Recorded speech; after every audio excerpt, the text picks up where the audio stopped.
All right. Welcome, everybody. This is CyberBulls. I am trying to keep a very happy, joyful intro, but I can't do it. I am just shocked. I don't know what's happening. I think a good one to start off with is a comment here from Tony Anderson. Conviction is stronger than ever, but wow, these are really rough times. Okay, so what we're going to talk about today, when might the stock slide stop? Let's go review some of the good news that are coming, that have happened actually. But more importantly, let's focus on the psychology of ourselves, of the market. That's my intro. Let's get started, guys. So, Christian, I know that you've got a lot to say. Let's get you going and tell us how you're feeling and how do you stay with your conviction when the market's fallen this fast, specifically Tesla at these levels? What's going on? Yeah, no, I totally, everyone out there, I totally feel it. It's rough times. The markets kind of don't make sense right now. We have a lot of macro issues, and the way I make sense of it, I have to stick to what I know. And I know that the business is executing, like for Tesla. And even in the stock market general, for people out there that may have index funds and are worried, you have to look at what is the predictable outcome. What is the most probable outcome? So that's what I do. I go back to the fundamentals. I go back to the business. I go back to the valuations, and I say, even on a 5 year now, I look at the S&P, and it's barely up 7% per year, would average even more. So the market is contracting, the market is panicked, and we're seeing this major sell-off going back to the summer lows. Remember, Tesla specifically hit 206, split adjusted. We're not quite there. So yes, we are on the downswing again, but the valuations even become more compressed. I looked at it before I got on, and then I'll be quiet here just for the opening. It's trading now under 80, trailing. So look at it like that with a Q3 earnings. So that could put a little bit of a crimp in the story on the good end, because with the trailing earnings coming down to 80, and if you get a great earnings report or even a so-so earnings report now, it doesn't even have to be a blowaway. Just be so-so. That earnings is going to compress even more going into Q4. Remember, we're long-term investors. We have long time horizons, 5-10 years. This too shall pass. So you just have to stay committed, do your research, and just hang in there and let your emotions stay in check, and don't let them get the best of you. So you're saying don't sell. Whatever you do, don't sell. So these prices are low to me. So if you want to sell because you can't take the pain, that's fine. But that's not how investing works. You want to buy low and you want to sell high. So, no one knows the exact low, but we do know it's 50% lower than it was, a year ago or whatever, 8 months ago. So use that as a framework. Look at your valuation metrics as a framework and do some, if you believe that Tesla will continue to deliver cars in the millions of units, and you believe that growth will be at least 40 or 50% in the next few years, and that the energy business is going to grow and all these other things are going to happen, then I would want to be a buyer here if you have funds. Now, if you don't and you're just holding, I don't know that when you want to let these shares go so cheap and then some news comes out, it rockets up, and now you got to go chase it. So this is the game of investing, right? The longer you make your horizon, the better chance you have at winning. I think you just talked about three different segments of people. And so it's easier, like everything you're saying is so, I think we understand. Buy low, sell high, got it. But let's go through the three different segments, right? So the first one is people who are freaked out about the market and they see it going down. And for that's where that message is don't sell now it can definitely crash some more. And we should talk about that. The second group of people are those who are long-term holders.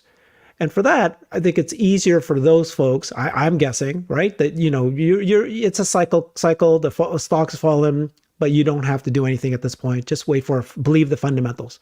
The third group, though, is the people who really don't have the cash, are worried very much, and they're going to be forced to sell, and they're freaking out right now. How do you handle these emotions? So it's one thing to say, stay strong and this too shall pass, focus on the fundamentals. But it's another, it's like, how do you actually do that with your emotions? How do you, do you have advice on how do you stay positive when the world is crashing the way it is? I'll go real fast again, and then Xander, I want to hear what you have to say. So when you said, Herbert, yeah, everybody knows that it sounds easy. It's not easy to buy low and sell high. If it was I see. easy, It's everybody would true. be investing geniuses. Because the emotions get so rattled, most people panic out at the wrong time and never get back in to ride it back up. I've heard this through my, the 08, 09 crash. People got out and never got back in a decade later. So I know it sounds simple in practice, but it's not easy in action. So the only thing I'll say is it is hard, and I had to train myself to do these type of things because it is nerve-wracking, and you want the pain to stop. And the easiest way to make the pain stop is to sell so the pain stops. But your brain has to override that initial reaction and say, I'm in this for the long term. This company is getting cheaper. If I do have some extra funds, and responsibly, let me add here at lower levels, knowing that the next 3 to 5 years, this price will probably be much higher. There's no guarantees. You're playing a probability game. So Xander, I'd love to hear what you have to say. Well, I agree. There are people that got in up high. I just saw a comment, said my cost base is 360 from Hadouken over there, and that, right, like it's painful to go through. Was that a 50? Almost a 50% decline. Not quite, but so. We already experienced this in March, and then in June we're retesting the lows here, or almost. All right, 216.50 close today. So I just think I go back to Warren's teachings that when everyone is super fearful, that's when you get greedy. So I had a Model 3 that was sitting around, so I sold that. Didn't procrastinate. Once we took delivery of the Model X, so raising cash is my thinking is raise as much without going into margin, and then deploy it at the lows, or just waiting for it to clear here. The check to clear to hit the bank account, and and I'm gonna buy a leap with the proceeds beyond what was owed to the bank, and that is something. If you want an uplifting aside here, I bought the car for 38 and change, and that's a good one too. So I bought the car for like 38.5 or whatever it was, and there was $1,000 to destination fee or so, and ultimately it's about 40 grand that the car was purchased in June of 2020, plus obviously taxes and financing charges. But I sold it for 36. I got a door ding, and so we got $2,500 for the door ding. We never repaired the door ding, so we'll tack that on, and then I got $2 grand from California. So I broke even on the purchase price 2.5 years later. So like residual value, this was from CarMax. For residual value, that is incredible, right? So that what does that tell us? That tells us that the demand for those vehicles is still strong, and you're buying the car, like supply does not outstrip demand, and that is that's something that I focus on when I get worried about China talks and all of the negativity that's currently. Let's go ahead and we'll talk about the demand issue and other positives and potential negatives. But before we jump off that topic, I just want to point out, what's happening. Why is the stock falling the way it is when the fundamentals of Tesla is just rocking solid like we all expected it to be? So here's, Tesla Bull said this: institutions are buying Tesla like crazy. Here's a new 13F filings, major buying by Vanguard. So he lists out all of these different institutions and the number of shares that they've been buying. It doesn't give a time frame here, but I'm assuming that it was, recent. Gulf Bank, 300,000 shares. Gateway Investment, 438,000 shares. Vanguard now owns 67 million shares, and they've added almost 3 million shares just, if you add up all the different kinds of mutual funds. funds or funds that they have. So this list is very long to you guys. So you guys get the point. These institutions are buying. But why is the stock continuing to fall? Are we saying that the stock is falling because of retail investors who are selling, but the institutions are buying, but maybe not buying enough that the stock is, what I mean? Look, what's going on there? So Herbert, I think you're onto it, but you're asking the wrong question. I think Okay. everything's selling off. It's not just Tesla. Tesla. Correct. So Tesla being a higher valued, on the multiple, it gets hit because people are scared, and if they don't know the story, and vehicles, they're thinking, well, who's going to buy these vehicles if we're going into a global depression? What I'm saying, the psychology, and we wanted to get into that. The psychology is there's no way Tesla is going to be able to thrive in here because of what product they're kind of selling. But like we saw China, and we'll get into it. But let me give you a little story, and I think this is all helped. Yeah. Warren Buffett back in the day with Charlie Munger, he had another partner. This won't be exact, but it'll get the point across. It might be a little bit kind of paraphrased. At the time he did the deal, he had three buddies, and the one buddy was very good. He was a very smart guy, but he made one mistake. He was trying to get rich fast. So he levered up, he did things, he went in the margin, and the market took a dive. And guess who was standing? Buffett was standing, and Munger was standing, and he wasn't.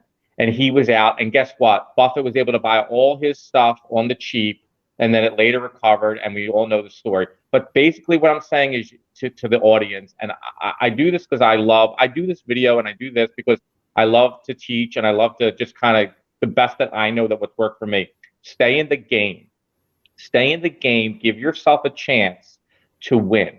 If you try to do short-term things and you try to do things that are going to speed up the process because you want to get rich in 5 years and 10 years instead of maybe 20 or something like that, these events can happen and you can get wiped out. You can get wiped out on margin. You can get wiped out on short-term call options. So you need to stay in the game and you need to be ready for these things. And it's very hard because people want to get rich fast. So that's just a little lesson for the audience. And these moments are about staying in the game to get to the other side. I think it's important. Yeah. Well, let's go through the positives, and then let's examine what we think is happening. So, we all remember the Q3 numbers, the delivery versus the production. These are still record numbers. It's just that the delivery was below the market analysts. Okay. Then we started seeing all this, quite a number of stock and institutional analysts upgrading Tesla. But recently, they started to downgrade it now, based on what they think is the demand in China. So in fact, I'm going, that's great news, because you want them to actually downgrade it. And I think Gary Black had a tweet saying, hey, Adam Jonas downgraded it a few days ago, and yet the stock didn't budge. It was yesterday, maybe. And that means that's good, because that is already built in. And so the lower the analyst estimates are, the better chance that a beat could actually move the stock. But so, they're pumping out numbers now. There's a question about China demand. Do you guys have an opinion on that? Is there softening, not softening? What's your opinion? I was just watching Rob Maurer put out a tweet with ShareLoft and kind of describing some of the details of the China numbers. And it seemed like they delivered 77,000 vehicles in September in China, which doesn't sound low to me. So there was like 5,000 and change of vehicles that were exports. And so I just think, I said this last time, I just feel like it's being set up for a giant Wall Street move. And I know it doesn't like, I can't back any of that up, but that's just my gut, right? Like you're seeing, you just showed Vanguard is growing their position, right? This is a deal if you're forward looking. So I just think it's, these upgrades that are coming. Like, why did the S&P Global upgrade Tesla stock? Just off of delivery and production numbers, when their previous statements were they want financials.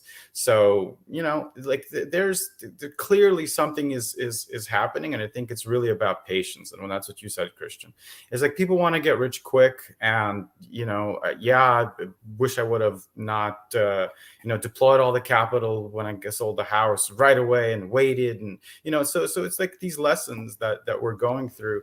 Ultimately, you just have to just don't make the critical mistakes, the ones that will wipe you out of the game. So, you know, taking it easy with options. I think that's the important lesson here is just, if you can find a way to buy shares at these levels, you know, we could look at the analytics of Tesla. You look at the PEs and all of the, you know, models, but at this time, none of that matters, right? When you have war and you have all of these things that are pushing the entire markets down, it's just patience and then just find a way to survive, like you said, Christian. Yep. So I heard this thing that you were saying that they're, you know, the market makers are setting us up, and I don't understand how they would do that, but I heard this comment of, I have no idea if this is true or not, but the idea that these institutional investors know that this company is a massive buy and they want to buy. But what they'll do is that they will sell puts, because they don't mind buying the stock, but they'll say, okay, if it falls to this price, I'll buy it. And then they will short the stock until it goes down. And then when it goes down, then they buy it. And then therefore they've made money on both ways. And then meanwhile, the retail investors got suckered in because they made the stock fall, made them sell. They wanted to buy anyways. Is that what's happening? I don't know if that's market makers. I think you're referring to like hedge funds, but yeah, and you're talking about two separate things occurring at the same time. So selling a put is, you know, saying that you're willing to purchase stock at a lower price.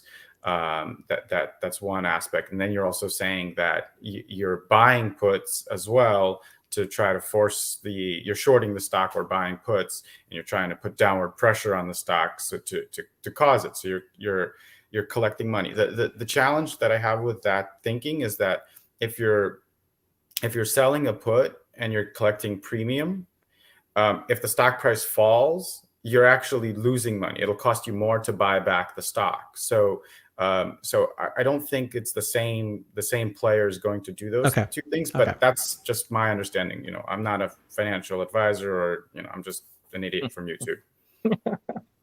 Okay. I agree with Xander. The strategy doesn't, I understand what you're saying, but I don't know if the same people are doing it or. Yeah. Right. Yeah. Okay. Yeah. All right. So so the China demand, just quickly, is there softening in the demand? Xander? I think that there's just a hesitation in hoping for lower prices and for tax incentives. Correct. And then Christian. Correct. I think the demand story is intact. Look, we'll know very shortly. The report we got today, we'll get the production figures. I mean, it was a record. It just barely missed the record. I think 1 month in the summer they did a little bit more, I think, domestically. But what we know is that they expanded it. And why would they expand it if they didn't expect, you know, demand to be there? Remember that people want these cars, right? And they're going to make sure that they can get the car. If they have to take a loan or whatever they might have to do, the people that want an EV, and it's more of a Tesla. We had a little bit of a debate. I think they want a Tesla more than they want an EV, especially in America, and because they are 68% of the market. So they could lose the market share. But Giga Berlin is just ramping up. I looked at Germany. It was the #1 seller in Germany. Right. And Giga Berlin has barely even done anything yet. But they're doing now thousands and thousands of cars per month. Like this, that's happening. We have China. Everyone. I put a tweet out. It was a funny tweet, and I put 2023, 2024, 2025, 2026. Demand issue. A week later, no demand issue, right? Like, we've been dealing with this forever. So maybe eventually there will be a demand issue. I don't quite see it yet, and it's not like I got blinders on because I'm a bull. I'm looking for it. I can't find it. And with Austin about to just start to ramp, I know that there's a lot of Americans with the EV, the act, the IRA, the Inflation Reduction Act, again, terrible name, the incentives that are going to come from EVs on that. I see demand out, for the next 5 years easy. So, or 10 years, so I don't see it. So maybe I'm missing something, but we're going to find out. Yeah, I always keep this in the front of my mind that you're at the base of the adoption curve. EVs haven't penetrated the market at all. What are we talking? 5% worldwide? What is it? That's 10%. It, right? So, so like you're maybe a little higher worldwide, but definitely in the US it's about 5%. Yeah. So like you're at the bottom part and you're starting to move, but we're about to go vertical. There we go. Okay, well, yeah, I get you. I think we all in this call agree that Tesla's got an incredible opportunity 2 years, 4 years right now. I think this call we need to just talk about this few months, the next year, and how do we handle this? So we were all waiting for these catalysts to come. And I should explain that, we've covered this in other shows, but we got investment grade credit rating.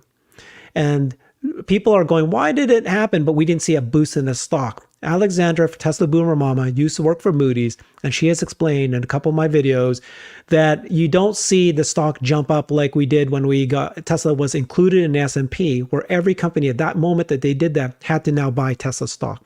In this case, there's a large number of whales that was restricted from buying a stock that is not investment grade credit rating.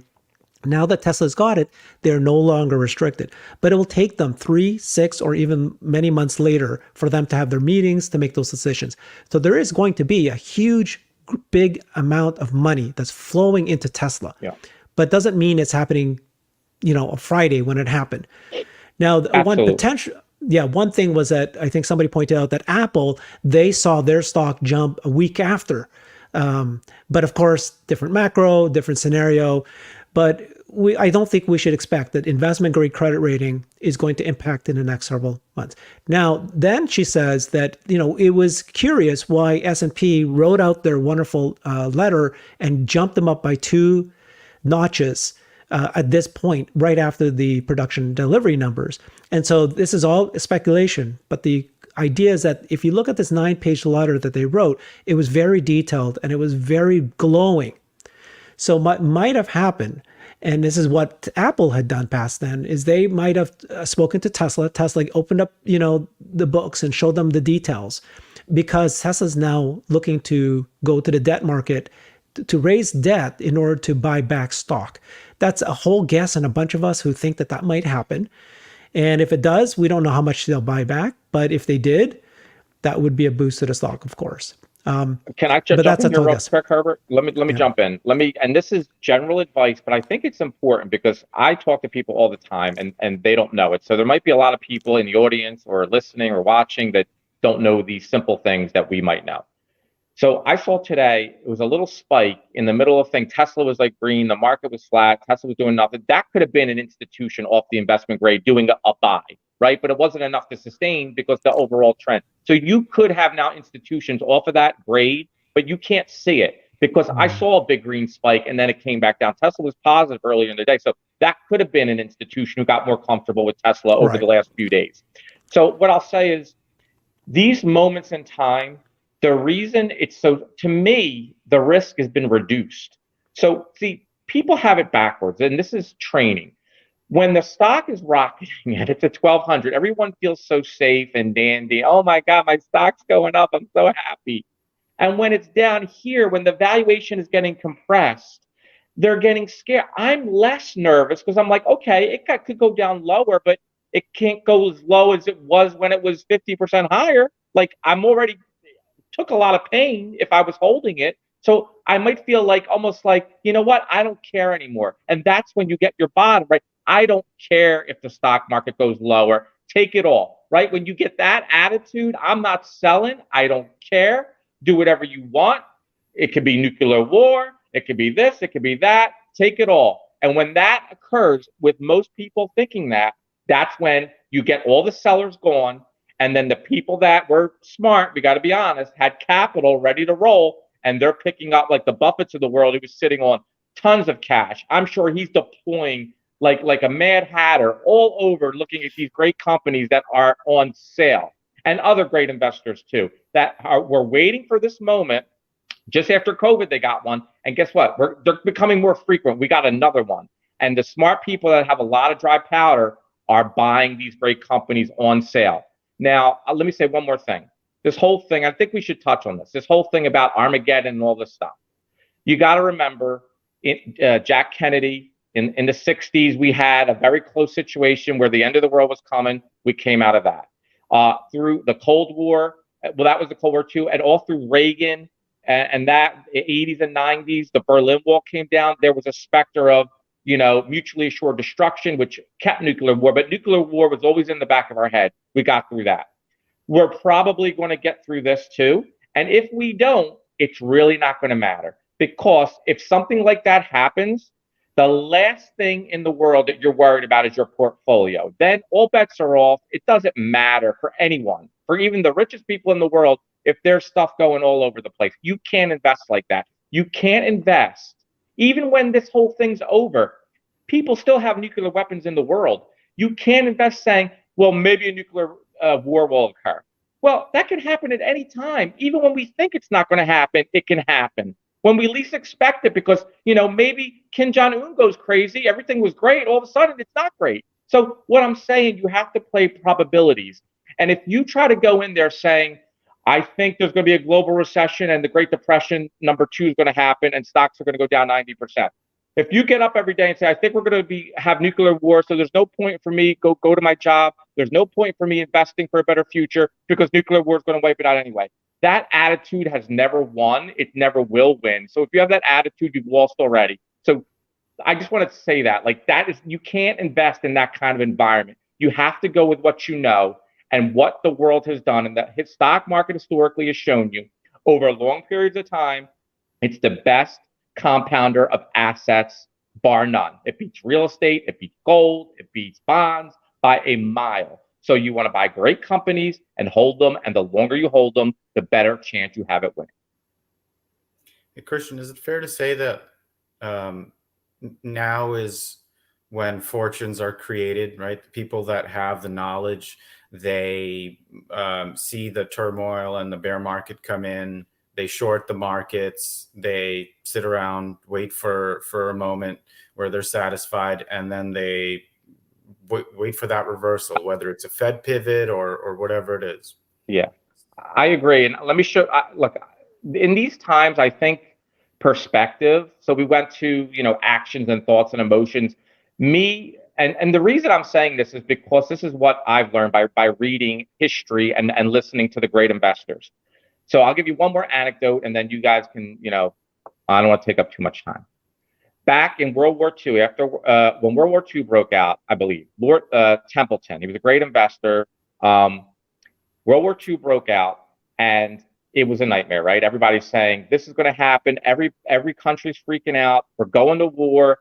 Everything looks the bleakest.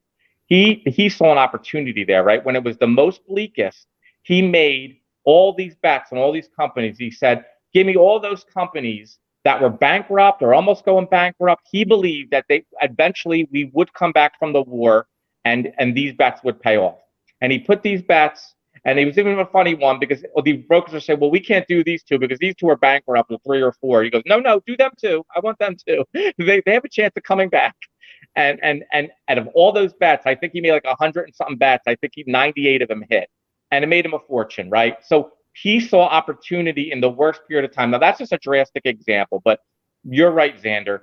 These are the moments where if you have, and it's not easy. It seems easy. It's not, because when everything's crashing, you think it's crashing to zero. So you can't step in, because when you have a stock price at, say, 20 and it goes to 10, well, guess where it could go from 10 to 0? And guess what? If it goes from 10 to 0, all your money's gone. It doesn't matter if it goes from 15 to 0. There's no discount. 0 to 0 is Zippo. It doesn't matter if it goes from 2 to 0. It's Zippo. So all your money invested at any price goes to 0. It all goes. So it's not as easy to step in. That's why you do it gradually. You dollar cost average. And in these moments, yes, opportunities and fortunes will be created on the other side of this, I believe. So, Xander, that's a great point. Okay, point. it's probably very, very difficult to do this, but can we at least discuss and figure out best that we can when might the stock slide drop? So obviously, none of us would have guessed or even calculated that the stock from $300 3 weeks ago is going to be around $200 today. But is there some sort of floor? I mean, is there some sort of Xander? Looking at your analysis there, is there some sort of like, I think based on, I don't know, right? PE ratio, whatever number it is, that says there's no way that the stock, or just forget it. Can it go to zero? Of course not, right? There's no way Tesla's going to go to zero because they're not going to go bankrupt. No, but is there a way that it can go to 100? Some people are going 99 or 299 or 199. What number? And I guess it all depends on macro. It all depends on Twitter. It all depends on blah, blah, blah. But yeah, do you guys have any advice there? Well, I'll tell you this. So notice how it sat at 222 for quite a bit here for the last couple of days. Times 3, that's 666, and I could have told you that because we did that on the way up, right? So we did that on the way up. We're going to sit there on the way down, and then buyers and sellers kind of stuff happens. But can we predict it? No. I said this a couple of episodes ago that I was uneasy, and so can I predict it? Well, no, but I just kind of vocalized what I was feeling in that if you look at like the stock and you look at the daily chart and you see 315 hit like 4 different times, but it can't get above that, and then it hits 315 and starts coming back down.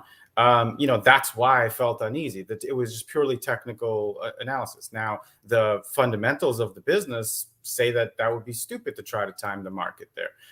But we have so much uncertainty with macro, with the Twitter overhang, with Elon's comments. I mean, you saw the article today with the Vice article, and the Elon talked to Putin. I got a text message from someone. Not a good look. And I just literally, I didn't respond. I just waited, and then Elon responds and clears it up and says, "Nope, that's fake news." But this is what people do. It's like everyone is looking for where's the evidence of some kind of thing. Well, how can we take this thing down? But the reality is just look at the cars. Just look at what they're doing with their deliveries. Now, is there something that we needed to analyze in Shanghai with possible lockdowns again, and then delivery, what was stated with the delivery and production numbers, and I think we already did that, and we don't really see that there's a demand issue. They're just shifting the way that they're delivering cars. Like they haven't let us down financially speaking, for years. Why would you just jump to conclusions and not trust the company? Go ahead, Christian. No, and to Herbert's point, and so we've been tracking this for the week. So remember, like a month or two ago, when I said at the end of the year I expected Tesla to be around maybe 950 to 1,000, right? And guess what? We could be on pace for that. We haven't had the Q3 print yet. So to your answer, could it? Of course. If you get a good Q3 earnings and Tesla says, hey, there's no problem here. We're going to do 50% this year and things look great next year. We're in a good position. And I'm in favor of buyback. We could talk about that or not. I know everyone's on 2 different sides. I've been doing a lot of research on that, and I love the idea. But even regardless of that, if you get something like that and you get a good earnings and there's a little bit of sentiment switch, we could get right back to 300 real quick. So knowing it was a tough macro, I would say by year end, like into the year end, which is we still got the Q3 earnings and the Q4 earnings, we could be in that 950 to 100 area, which would be that 333. So we're not that far away from it. Yes, it feels painful. It's like a waterfall. I went through it in 2019 with Tesla, and it just waterfall down. Okay, it comes back. Can you then give us your opinion about the economy? So clearly, we're at peak, or is it the valley, or the lowest of the low we could possibly be? But can it get lower? Because people are now freaking out. People are freaking out. They're saying about the Fed. If you're interested in a rant about the Fed, I am interested, because obviously I need to, because this is what that we already know that the macro is what's driving the Tesla stock. We've already confirmed ourselves that fundamentals is not the reason, and we're all upset and frustrated that the fundamentals is not keeping this higher than it is. But It's going to go and flow wherever the Fed takes us to it. So right now, everybody's freaking out because they're saying, hey, there's more pain to come. They're going to continue to raise the price. Somebody asked the question, do you expect that the Fed's going to continue to raise another 0.75% again? What do we expect here? Or do we think that, okay, the CPI results come in, or is it coming tomorrow, or what's happening? So I get the frustration, but to be honest, I'm not super frustrated right now. So when we had that initial dip, I was doing a lot of buying. So it's coming again. I couldn't foretell this, but what I'm saying is, knowing where Tesla's at in the business cycle and knowing the valuation the way it is and what their future looks like, I'm very confident going forward. To your question about the Fed, I'm going to get this ran over because I want to do it. The Fed in 2021, Jerome Powell said he wasn't even thinking about raising interest rates in 2022. He went from that and the transitory thing. They botched that whole thing up. Okay, I'll leave that alone and I'll say, okay, you got it wrong. But now they are compounding the error. And Loretta Meister, the Cleveland Fed governor, came out today, and I almost wanted to drop off my chair because she says, and I'll paraphrase, we're not anywhere close, and in 2023, we're probably not cutting. Now, the Fed had the goal to say in 21 that they wouldn't even barely hike in 22, and we've had all these rate hikes in 22. So the Fed's credibility is out the window. I don't care what they say, to be honest. I don't care what Loretta Meister has to say. I don't care what any of them have to say, because they have no clue what's about to happen, and their track record states as such. So for her to say in 23, what if we have a global recession in the beginning of 23? Do you think the Fed's going to sit there and keep hiking into a global recession and jobs, millions of people lose it? No. So for her to say there's no way that we're coming getting any easier in 23 is the same mistake and the same hubris that got them in trouble in 21. So the Fed, to me, is a complete not credible. They've done a terrible job, and they are causing the economy to be worse. They could have raised rates and done it about a way where they didn't have to talk so hawkish that they're scaring people and businesses to death. Number two, they're also causing a problem for other countries around the world, especially Europe and the Bank of England, because their rates are skyrocketing up and they have to intervene. So what the Fed's about to do is embark on another crisis. They're good at causing crises. They love causing the crises and then coming in to fix it. So what's going to happen is they're going to break something, right? They don't see it because they're always backward looking. And when it breaks, then they're going to come to the rescue, and we're going to have this whole lollygag of the whole same thing again. Instead of taking it easy, raising rates slowly, looking around to see what it does to the real estate market, looking around what it does to the stock market, look around what it does to the bond market, because our bonds are exploding to the height, and we got debt on those bonds. So if they explode 5-6% on the 30-year, how are we got to fund that debt, right? We got to pay interest payments on those trillions and trillions of dollars. So the Fed better watch the way they're talking, because they're going to cause another crisis. And I just wanted to say that. And I think they've been really irresponsible in the way they've handled this, and really, just terrible, So I'm done with that. From layman's learning on the fly perspective, it seems like they were kind of correct in saying that inflation was transitory because of supply chain issues, but then they pivoted off of that narrative, right? It's going to be a big delay before the markets, correct themselves with the commodity prices and things coming back down. And then now what's their goal? It seems to me like they want people to stop spending money, stop traveling, stop going on vacations, right? So lower demand or kill demand, so that way the prices can supply can catch up to demand. Is that accurate, Christian? Am I understanding it? Yeah. So the Fed wants to destroy everything. Everything, or just people everything. spending money? Okay. No. So sorry, someone's coming to my phone. So sorry about that. Let me be clear-headed with this. The Fed is trying to do things that they cannot control. The oil price they cannot control. They don't pump oil. So if oil stays elevated and the bad CPI, they can't control that. They can't control housing, and they can kill housing, but it takes a while for those rents to come back into, there's a supply and demand issue. That's number two.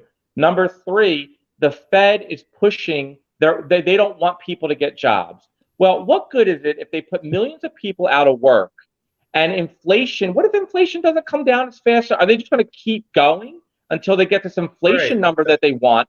And then the market's down 60%, the S&P. Retirement accounts are down 50, 60%. Bond markets are down 30, 40%.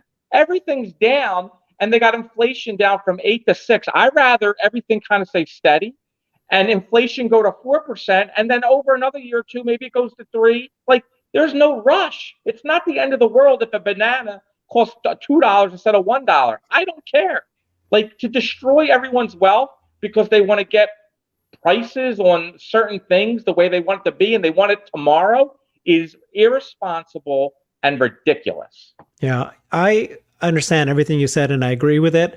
I'm hoping, and I have no idea what I'm talking about, but I'm hoping what they're doing is I'm going to appear strong. I'm going to hit it really hard, and I'm going to talk tough so that it moves, as opposed to doing what you were saying, which is slowly kind of doing it because you could lose control. But then the opposite can happen as well, which is they can pull off as soon as they want to. And as soon as they do, everything's going to go back up again. So they just wanted to hit you hard now and then hold off. Now, if they keep hitting and hitting and hitting, then they can kill you and it's over. But if they're smart and they'll pull off, I mean, I'm just making guesses. Here, I was explaining this to my dad, and it's incredible how much, not to offend my dad, but like it's amazing, and I think this is true for most people. They follow politics and all of this stuff, but like economics and understanding how things work, it's not there. So my understanding, and please correct me if I'm wrong, is that the Fed pumped a bunch of money into the economy by being the buyer of last resort. So now you have trillions of dollars that were injected into the money supply, right? That was all increased, and now they have to kind of roll that stuff back, right? They're letting bonds expire. Is there a different solution, Christian, where that it's not just increasing interest rates, right, which is slowing down growth? Go ahead. Well, they don't have a lot of tools. That's the thing. The Fed's main tool is the interest rates, right? Hiking it to kill demand. But when you're in a supply constrained, where a lot of the inflation is coming from because of COVID, that type of policy, which led to a lot of dislocation in labor, led to a lot of dislocation in supply chains, we're still working through some of that. So as they're trying to kill demand, supply might not be there. So inflation might be sticky because the supply and the labor and everybody getting back in place from a year and a half of disruption is still flowing through. So this is why I think they're making the same mistake. I'm okay with them raising rates. They went 75. They went 25, then 75, 75, 75. They want to do another 75. This is unprecedented. Volcker in the 70s took rates from 10 to 20%. That's a double. Well, we went from essentially 0, and now we're what? We're going to 4%. We're going like 15x, right? You sound like Kathy. You sound like I watched her. She's got this part right. She's got this part right. So when you do something like that, you're shocking the system, and I don't know what's going to happen, but something bad might happen. So instead of waiting for another crisis to happen, where the Fed. So here's where you go to your Herbert, your credibility. So they're talking all tough now.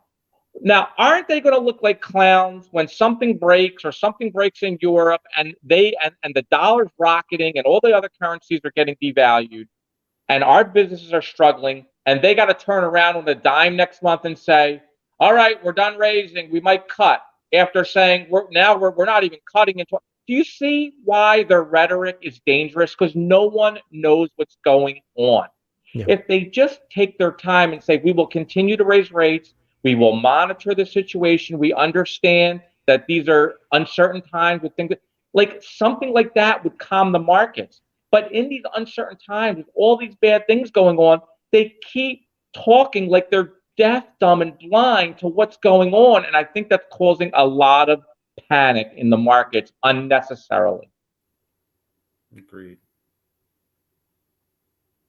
Herbert, what are you So, thinking? Yeah, what do yeah. you I think? mean, yep. So we did the Fed quite well. I think we need to boost up my mood again. So please remind me all the good things that I should be thinking of. I think part of how to how to handle your psychology, I think, is just to be optimistic and to think positive. Yes, like you said, the world can crash and it can happen, but it doesn't serve you if you don't have the levers to protect yourself. Obviously, you should not sell the stock if you have it, but if you have to, then you have to. But if, ideally, you should have had money to support yourself. So you prepare for the worst, but is that what it is? You hope for the best. Right. So help me by hoping for the best at this point. So let's review it. Let me go through my list, I guess. And again, the frustration part of it is this entire year, we've been tracking all these milestones. We actually got investment grade credit rating, and yet we've not seen. Right. So again, remind ourselves that every time something good happens, we're not seeing in the stock price, but it will show up in the stock price next year or 2 years from now at the latest. So we're still hitting record numbers. We still believe that Q3 in October 19th is going to be a good numbers. What we're waiting for is their guidance. It's possible they might say that we do see a bit of softening in the demand, but it's temporary. Or they could say that we don't see a softening demand. It's exactly what we expected, that we're still going to hit our 50% target, 1.4, 1.5 million of cars. That would be a huge boost. We still think that Q4 is on track. So right now we don't know, but we think we all believe it is, fundamental wise. We got investment grade credit rating, so that means that there are now going to be a large number of whales that's going to start investing, and that part is not in dispute. That is, proven and confirmed by people who work in the industry, that there are certainly, institutional whales that want to invest. And because they got the institutional grade credit rating, and the write up was so glowing, way more glowing than we expected, the company is doing well and fundamental wise. They're still going to get additional cash, so bolster their $18 billion in cash. It sounds like they're on track with the 4680. I know that it was a huge delay, but it sounds like now that they're saying that they're rolling out the Tesla Semi in December 1st. At first, we might see 10, 20, maybe 10 by the end of the year. And then we have not yet heard what's going to happen with the Cybertruck, but we have not heard otherwise either. Is there anything else I'm missing here in terms of good news? The only thing I'll say, go ahead. Real quick, Christian. Yeah.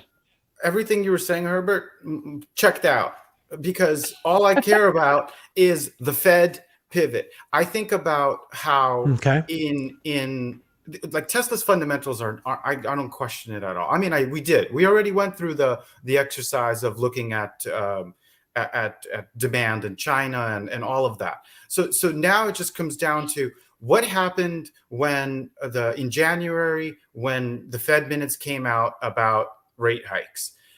The market started nosediving, right? And so now I'm waiting for that mood reversal. When that mood reversal comes, that's when I'll go into milestones matter. Okay, that's understood. When milestones matter. Right now, it's just you got to be patient and sit there and wait. Go ahead, Christian. Absolutely, no, Xander, and that's what I was going to go to. So you wanted some. I'll give you. You did great, Herbert, with the fundamentals.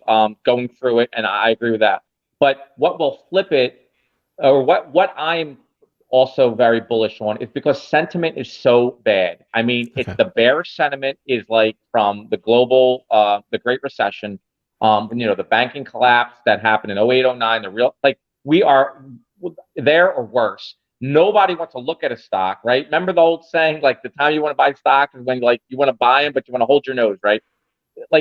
I get it, but that is the trick, because when the sentiment switches, everyone is so one way. When it goes and you get that Fed pivot or that Fed pull, whatever you want to, or that Fed just, we're not going to talk hawkish, and maybe we say something dovish for a couple weeks.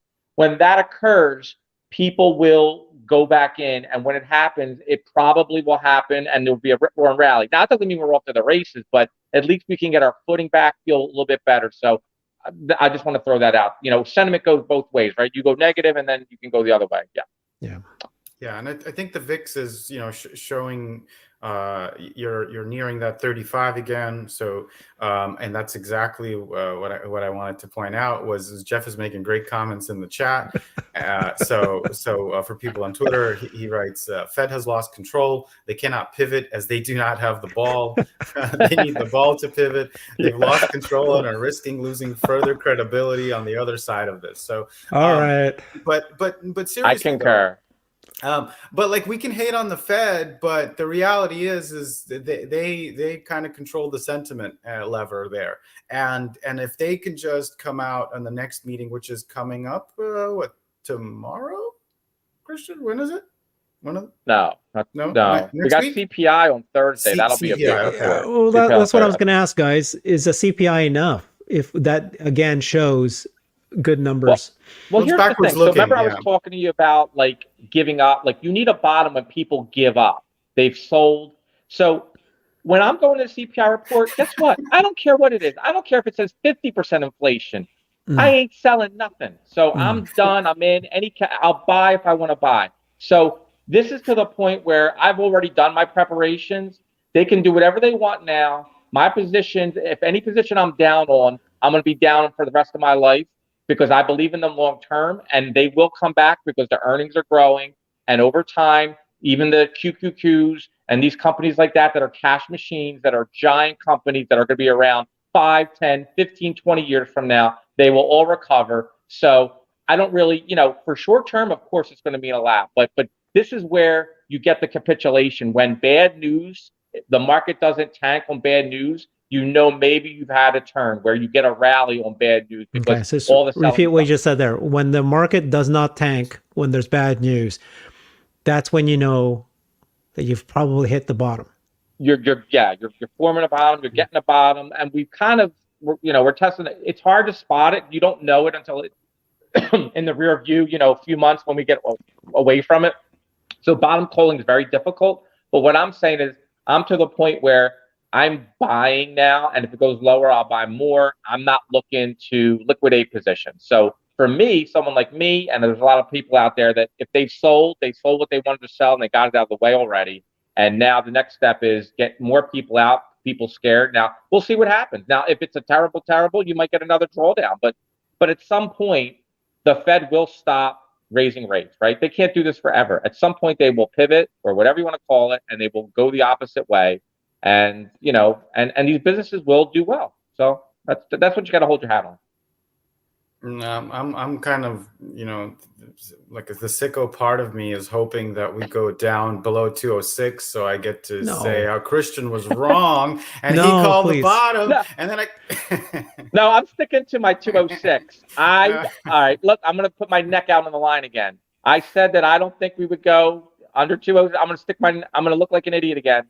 I don't think we go under 206. Andrew, you challenged me. We're not going under 206. Can we not do this? Let's not make bets on the low, please. I'm not ready. Well, we had a very rough conversation. We got to levity up, Herbert. I got to have a little bit of laugh. That's not funny. I don't not laugh at that. Okay? It's hilarious. Jeffrey says that ever since I shaved, we've been tanking. So apparently I'm supposed to grow my beard back. Herbert, so here we are. Here's something about my philosophy. In life, you can't take things too seriously. You can't take yourself too seriously. And you can't take, I know maybe the Fed too seriously. But the Fed too, right. You got to lighten it up a little bit. The world is going to do what the world is going to do. And we're here for the amount of time that we're here. Yes, we worry about things, but you got to have a little bit of levity. And we were very dark for like most of this conversation. So I'm going to have some fun at the end. So long term, and I'll let you guys finish it up. I believe Tesla is going to get through this. They got $18 billion in cash. They are a cash flow machine. They just had a record quarter in production and deliveries. It looks like China demand is coming in with the numbers. Berlin is ramping. Austin is ramping. We've been through this. So, I think it's important because when you get in these moments, you forget about all that and you just see the red on the screen and you want to go and liquidate because you want the pain to stop. So the fundamentals of the business are doing great. FSD is getting better. We got, a possible production of a robot in a couple of years, which would help with the labor situation, which would make this company very valuable in that respect. Also, we have the insurance business. We got so many great things happening. And, when the stock price is collapsing, it is difficult, and I get it. But again, that's an opportunity. If you can't see it as an opportunity, you should not be an investor. I got a comment here from Arrow Rat. Herbert definitely does not look happy. No, he just wants to stick his fingers in his ears and wait for sunshine. Don't do the show next week, Herbert, if you don't want the truth. What do you mean the truth? I'm giving you the truth. Shout out to Yashu in the chat. Hit that bit. No, I know. I mean, it's not that I'm not happy. I'm not happy. Yes, of course I'm not happy. Either. I'd rather the Tesla quadruple by now. It didn't happen. Yeah, the thing that bothers me the most is just that, when you know that you're holding on to this incredible company and it's hitting it out of the park when we should just be skyrocketing now, it's at this level. And that's the thing that just frustrates me to no end. Now, I have to be patient. Long term, I gotcha. You guys should, if you guys had left me alone 6 months ago, I would have been happy. Not in the mood for sure your humor right now. That's Elon tweeting. He wants world peace. Yeah. Well, let's. Not in the mood. Yeah, Elon is obviously not helping in every which way or whatever. So I'm trying to figure out, where do we finally get this good news coming, right? I mean, there's Twitter overhang. Q3 earnings. You said that earlier. Well, I don't know what else to tell you. Where's the good news going to come from? I'm not going to be able to. Cloud. Go look at the Q3 earnings and hope they kill it. I'm not going to believe that Q3 earnings is going to hit it anymore. At this point, I think it's going to be, like you said, Fed economy, and then as much as I hate it, it's Twitter. So this Twitter is truly an overhang. I was so wrong. I kept saying, no, it's not an overhang. No, it's an yes, overhang. it is. Because if he has to sell shares, right, the market tries to front run it. And now there's a big question mark. 2 to 5 billion, which should not be freaking people out. It's not that much. It should have been to do it. And then two, it surely appears that he's going to be able to get the funding from where he needs to get the funding. He's not going to have an issue getting funding from his friends, from the banks. But, clearly we need this done, and it's not going to be done until November.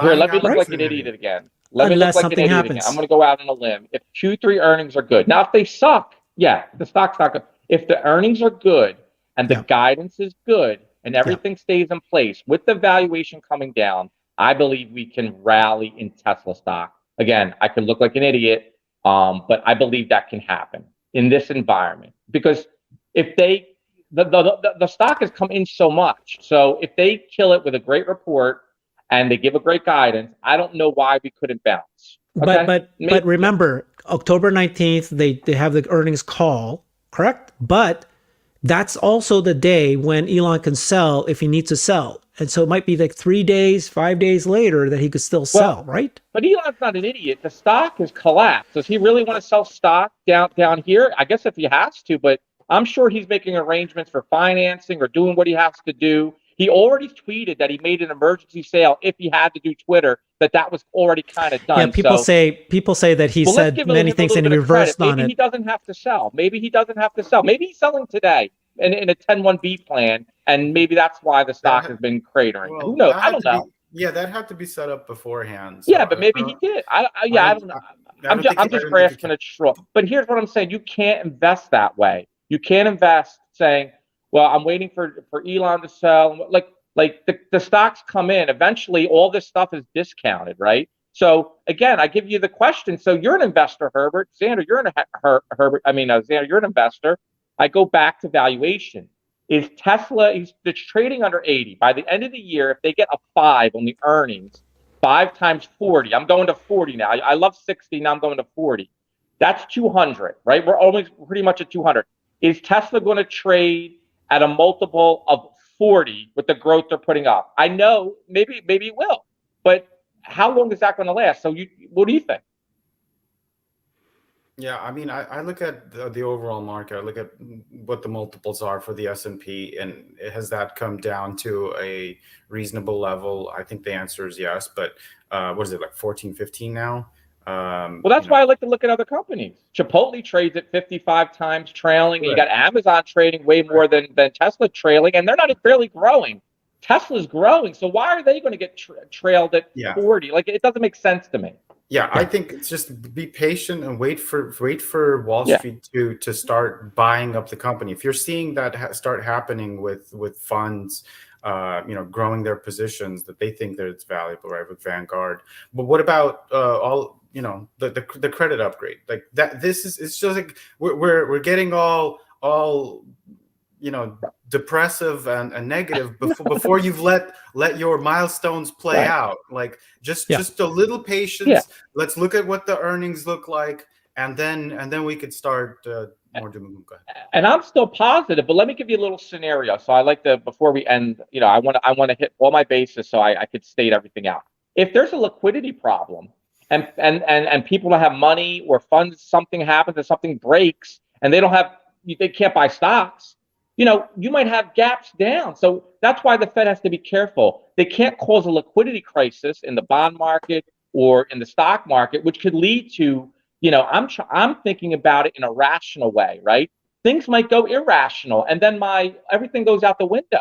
So I'm not playing it for an irrational, squared outcome. I'm looking at it from a fundamental basis and saying, there's where these companies trading. I know Tesla's growth for the most part. And even if I give it a very, very, very low forward multiple or trailing multiple, I see value there even at these levels. So that's the way you have to think of an investor. If you go in thinking, well, Tesla could go to 50. Okay, well, don't do anything. Wait till it hits 50 and buy it. I mean, I don't think that's a smart way to make money, but that's just me. Yeah, I think the market's is ripe for capitulation. The bears are calling for this major VIX spike. They want the Fed to do something stupid so that they can get all the margin calls galore with funds blowing up. And until they get it, they're not interested in going long with the stock, in my opinion, and from what I've heard from some of the bears. But so I think we're getting to that point, right? You see the impact it's having on Tesla stockholders and our moods. So we're not letting go, but that's where hopefully people were wise and didn't go into margin after the June stuff. They recognize that you're in a downturn, and now we just gotta wait for the positive news to start stacking up. Because look at this, they're trying to assassinate Elon's character, and that's what you're seeing. You're seeing every single tweet gets on the front page and is getting scrutinized, and but ultimately we're invested in a company that continues to gain market share or gain top line revenue, and EVs are just getting going. So I just continue to focus on that. It's just too much drama for me to get caught up in all of the negative emotions. I get excited and go like, okay, I'm not going into margin. Let me sell something. I got the motorcycle I said I'd never sell. Maybe it's time to sell it. But just to raise capital and buy some more shares, even if it's 5 shares at this valuation, I'm perfectly happy to pick it up. Absolutely. And for me, it's been so I'm very calm. I know I'm getting my frustration out because I've been on Twitter. I've been talking about the Fed, and Jeff agrees with me, and I love that. And I think Jeff's super smart on this too. And what I would say is I prepared for this. So I thought that the Fed might do this type of action. So I have cash and a lot of liquidity. So if things do get out of control, either, I can then come in and buy stuff, right? If I want to do that. So I'm well prepared for that. And I'm just saying from my action, I understand everyone has different situations, but these times do occur. But the frightening thing is, they used to be bear markets every 4 years. It seems like now we're getting a bear market every 2 years, right? In 2018, we were down 20%, and Trump saved that one because he berated the Fed, stop raising rates. The S&P was on the cusp of going under 20. And then in 2020, we had the COVID, another quick bear market, S&P down 35%. Well, 2022, 2 years later, we're in another deep bear market. It seems like we're getting Vicious bear market. This is not normal. Vicious bear market after vicious bear market every 2 years. This is not historically what happens. Well, Usually you go 4 or 5 years without a major bear market. We had COVID, we had the Yeah, war. it's true. It's not a bear Just market. It was like a quick little correction, a quick little dip. Still was a bear market. It was a yeah, but technical zoom bear out. market. Hold on, zoom But out. it was a bear market. Okay, you're the expert. Well, I'm just saying. Okay, all right. Like, You don't want to count zoom 20. out, and it's like, you know, straight up a hill. Okay. No. Okay. Okay. Well, So Jeffrey says that we all need to grow our beards. Well, so that hill is almost gone. All those COVID gains, the hill didn't like that. Okay. COVID gains are fake, right? So like you have the economy, you have the Fed that is pumping trillions of dollars to save everyone's bacon. What like that's not natural thing for the market. Right. They should have had people go to work and they didn't have to save anyone's bacon instead of locking everyone up and treating us like children. All right. Well, agreed. But I don't want to get into politics. Yeah, so you better shut me up now. Okay. Yeah. Shut up. Okay. But let's. But nevertheless, right? Like, go back to the basic understanding that I have of how economies work. If you're going to pump all of that money into the economy and it all flows into the stock market, then you know it has to come out somehow. If you're going to stop buying bonds and you're not selling bonds, can you clarify that for me, Christian? By the way, I was super impressed that I was able to teach my dad about how all of this worked. And I quoted you. I said, "Oh, this is Christian's teaching. And I can't believe that all of this stuff stuck." So can you explain to me, like, how come the Fed isn't selling the bonds? It'll flood the market. It'll change things. Can you explain like what it'll change and what happens? So what they were doing was they were quantitative easing. So they were buying bonds along with everyone else, which was pushing the yields down, right? So it's the reversal in bonds. So when you sell bonds, the price, right, and the rates go up. It's the inverse. So the Fed is not buying and they're letting it roll off. So you need everyone else to keep buying, and that's what's happening in England. You need the private market to come in and buy the bonds. And if there's no buying bids for the bonds, like auctions, and there's no pressure, well, they might get the bond sale done. But if there's not enough of buying, just like in the stock market, those bonds the yields are going to keep pushing up. And that's what we're seeing because there's no Fed there. There's no last resort. And they got the ultimate bazooka, right? Because they could just print and buy as much as they want and they could artificially keep those rates down. And that's what they did. And now they're letting all that unwind. So the trick is you don't want to let it unwind so quick that you cause a major catastrophe because maybe the private institutions don't step up or certain things happen.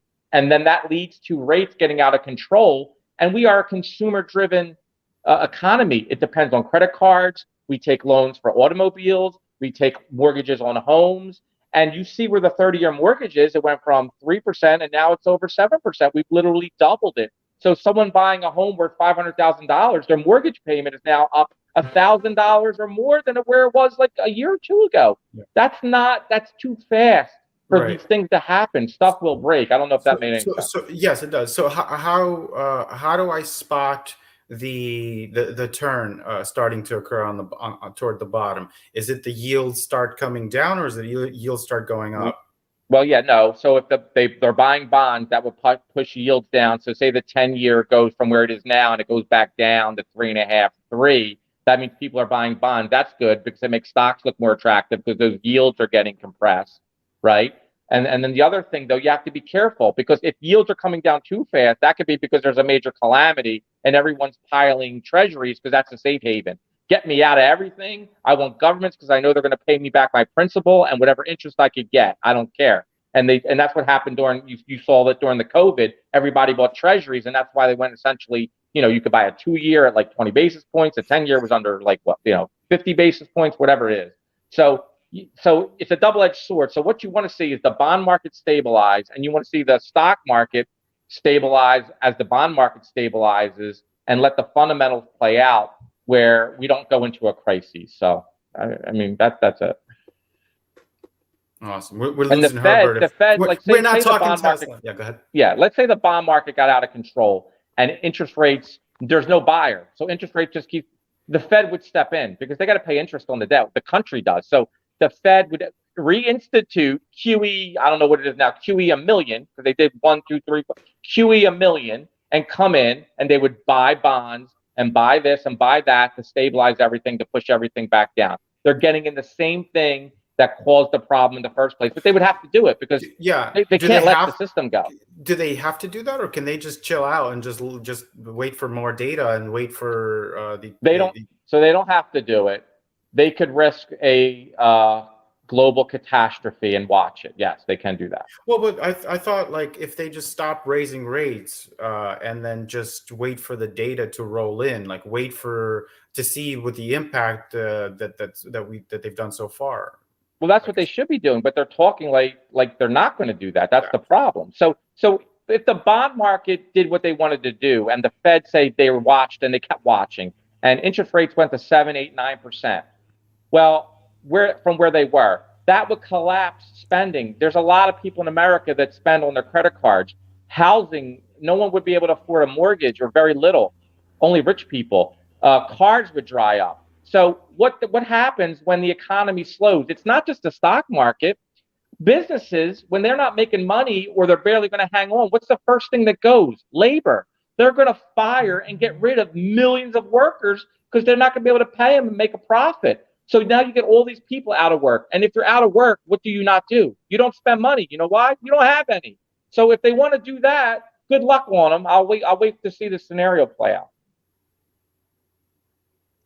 Well, way to go, guys. What? Kill the mood. Kill the mood. Good. Kill it. The right. mood's Well, no. already So, dead. Hey, keep going, man. We're already I going. Let's just have fun, Herman. Okay. I got nowhere to go. I got you. So here's the thing, okay?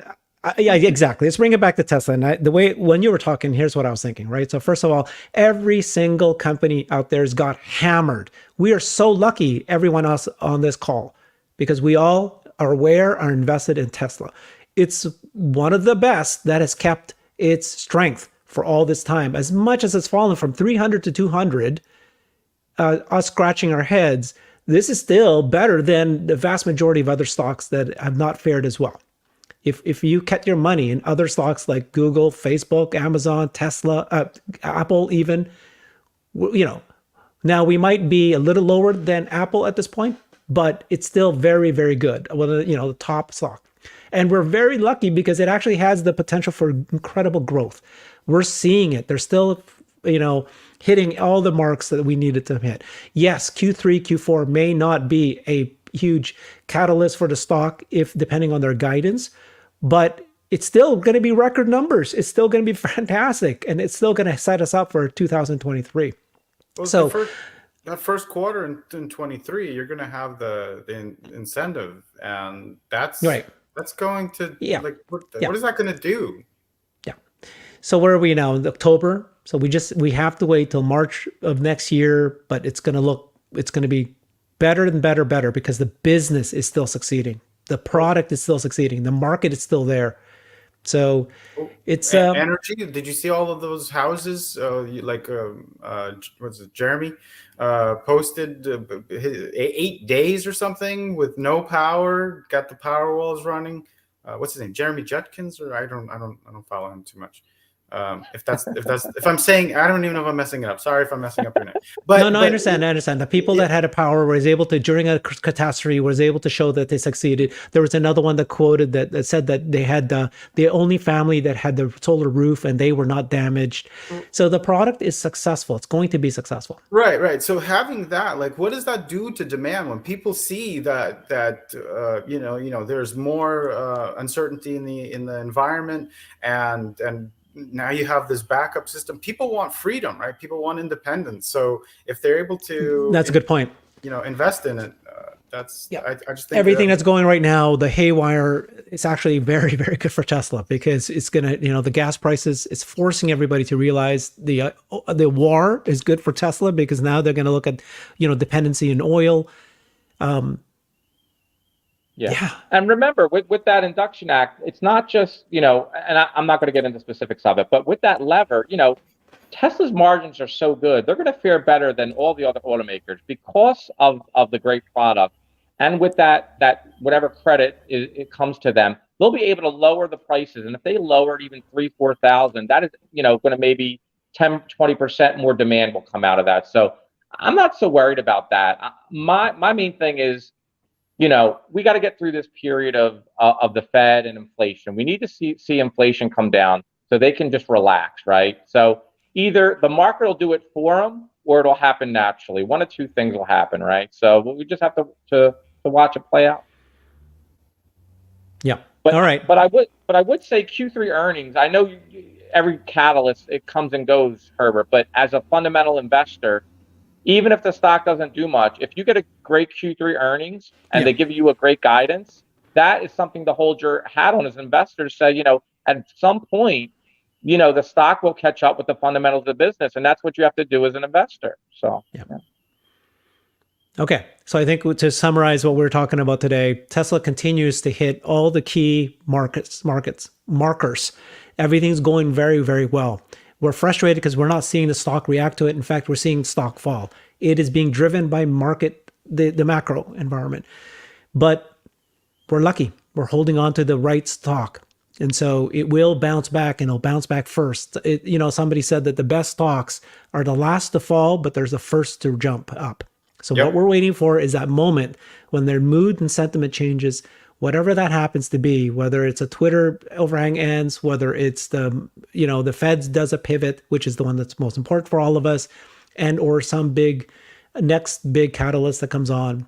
It's about to happen. It may not happen for 3-6 months, but it will happen. And then it will shoot up because there's nothing wrong with the company. The company is friggin' successful in every way.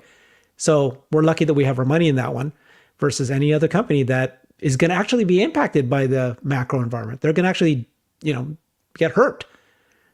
People are not going to not have money to buy their products anymore. So, okay. Yeah. Awesome. Yeah. So it's like you're hitting good points. So what I would say, and Xander, if you want to, we can wrap it up. I would look at it like this. Tesla, the overall market, I think we did good today because I think you have to dive out of Tesla a little bit, and you have to paint a picture of a macro, because the macro is and the bond market, and put all these pieces together. Because if we just talk about Tesla, it's like in a vacuum. So so I think we did a good job at putting some context around it. But as far as Tesla goes, I think the most important thing for them, if things get really tough, is they do have an energy business. They do have the full self-driving, which could be a game changer. If they could nail that down in the next year, that is going to create so much value that the cars are going to move just on that alone, because millions of people are going to want that. And then the other thing is the leverage of the operating leverage, right? They can reduce prices, and they haven't done it yet. So that's a good sign. So to me, that shows that demand is fairly intact, because if Tesla was having issues and they thought that the cars they're producing they could not get rid of in the fourth quarter, they would reduce prices. Elon already hinted to it months ago that he said they were embarrassingly high. He's already given an out to reduce them if he wanted, because now I want to get them lower, and they haven't done it. So I think that puts the demand picture in perspective for me. We'll see what happens, but that's what I'm going off of. Yeah. I love all the comments. Now that I'm at home with the laptop, I could see we really should have Jeff back on. Yeah, he's got gold over here. But I got texted a question, and it was asking how the downturn affects our. Well, I'll read it to you. How has this recent downturn affected other large market cap tech stocks and car companies relative to Tesla? How has this comparison affected your bull strategy? And I'll just leave it at that. I'll save my thoughts. Do you have any comments on that, Herbert or Christian? Does that affect your bull strategy at all? Which one? What it was? Downturn and other large. Yeah, of course. I've been saying this for a long time. I mean, the macro is hitting everyone hard. It's hitting everyone hard, and luckily we're in Tesla, which is hitting us hard, but not as hard as everyone else. And then you go carried forward. What happens when these other who's going to survive in this? This scenario. It's survival of the fittest. And so, who's going to die first? Okay, is GM going to succeed while Tesla fails, or GM, who is least capable with supply chain, and they're fighting all their headwinds and dealerships and pricing issues, and all their ICE cars are plummeting. You saw that, right? You saw that the ICE cars numbers are plummeting much faster than they all expected. The dealers are going in turmoil. So who's going to take? So when they can't provide those cars, and yet people need to buy cars, who's going to supply? What are they going to turn to? They're going to turn to Tesla. And Tesla has the demand levers, they can lower prices because they have huge margins. So this notion that Tesla can only charge at this high price, if they needed to and they wanted to, because of the world has changed, they can lower the price because they're all profitable.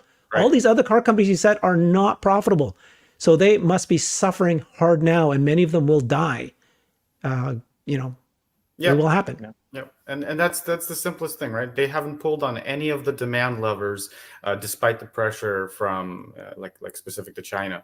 The people are calling for lower prices, and Tesla goes, nope, we're just going to shift supply somewhere else, and and get out of the end of the quarter push that we've been saying that we were going to get out. Christian, what are your thoughts? Yeah, I agree. Great points, Herbert. Great points, Xander. Also, the legacy costs. They're dealing with all those and the debt on those. I mean, Tesla is a lean machine, man. They got rid of all their debt. They got $18 billion in cash. They have very little debt left. I think it's even non-recourse debt. And they're just sitting there. And every quarter, their cash flows are great. And I don't see why this quarter would be different. I mean, it was another record quarter.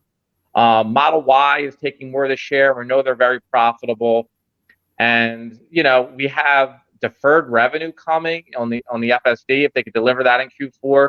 We also have, we don't talk about it much because it's a one-time thing, but I think we have a $2 billion like tax deferred asset that could maybe show up, which will hit and make the billions look even more that they earned this year, which will even compress the valuation more and look at more attractive. So I'm just adding all these pieces up, and I'm just sitting here and it feels a little rough, but I'm comfortable where I'm at with Tesla. And I think, I'm anxious to hear the call and to see what they're saying. And I think we're going to learn a lot from it.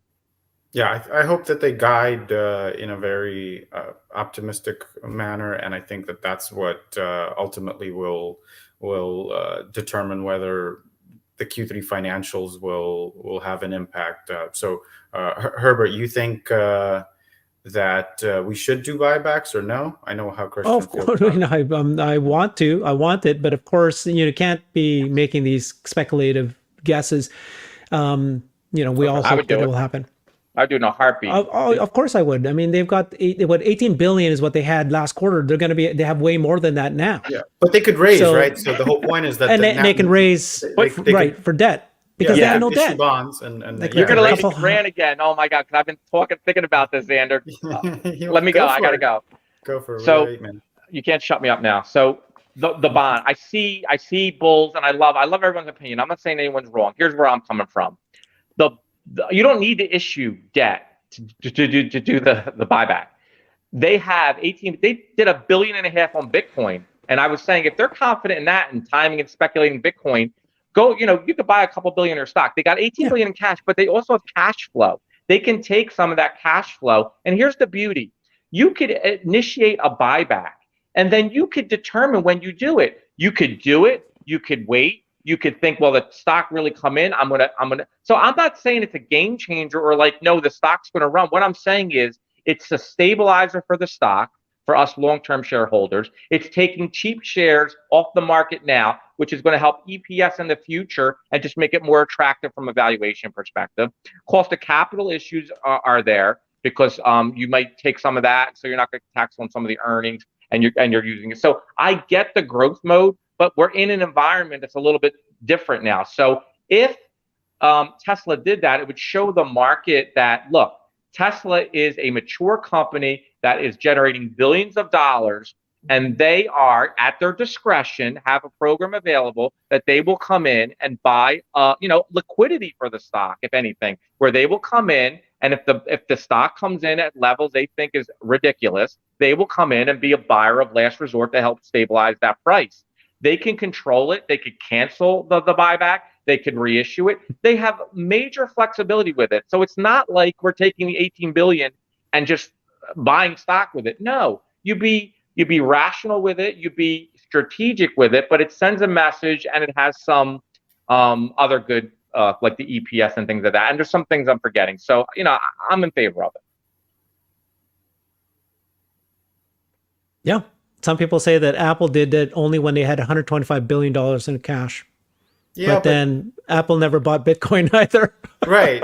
Like, I think it's different. It's a totally different company, and you don't need to get to the point where, like, I understand and initially, my reaction was the same. Oh no, they're just going to keep growing with it, with the cash that they have. But 18 billion has been like it seems like that's been the same amount in the treasury for a little while now. And they've just been using their new cash that's been coming in to grow and build out the factories, right? If they're pulling in what 3-4 billion, how many do you need to put up a factory? Right. So yeah, it seems like that would be the good thing to do for the long-term shareholders, and right. It'll be such a strong signal to the rest of the market, which helps answer the question of why now did the S&P come out before financials. So it just like following breadcrumbs, it just seems like it has a